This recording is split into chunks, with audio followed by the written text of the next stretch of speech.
with the mob. Shout out to the lords and the gods. In love with my bitch cause she vibe. My eyes like the stars. I tell that bitch cover your eyes, cause fucking with me you go blind. She losing her mind. We kissed the Frank Ocean and blind. Convincing my bitch to go blonde. Was born in the dark. I kid you, you open my blinds. On yams and that's worth of my mom.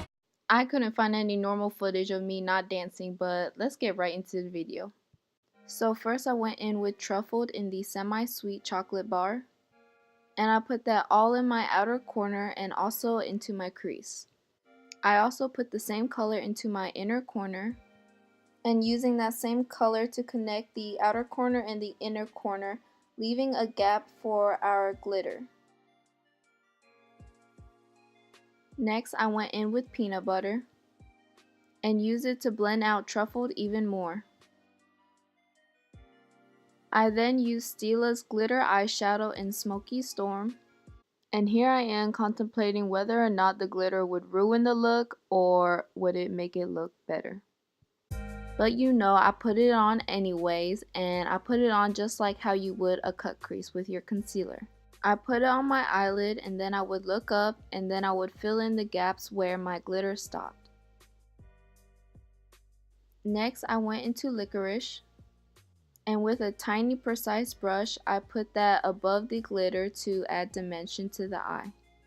I don't necessarily recommend doing it this way, but this was the easiest way I could find to add dimension to the eye, but there was some fallout. But besides that, I went back into Truffled, and I used it to blend out Licorice a little bit more because I don't want a black harsh line.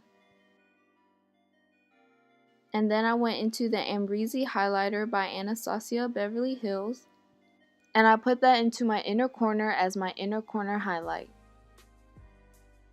Then I went into Coconut Cream and used it as my brow bone highlight. Next, I went back in with Truffled, and I put that into my lower lash line, stopping it at the center of my eye. I then went back into Licorice and put that directly on my lower lashes where Truffled was with a very tiny precise brush. Next, I used my NYX matte liquid liner to create a wing, and I'm sorry for not having actual footage of me doing the wing, but I was literally covering my eyes with my eyeshadow palette. But lastly, I used the Gigi Hadid Maybelline gel eyeliner and use it to tightline my real lashes to my false lashes to make it look more blended. But yeah guys, I hope you guys enjoyed this video. That was the final look, and thank you so much for watching, and I'll see you guys next time. Bye!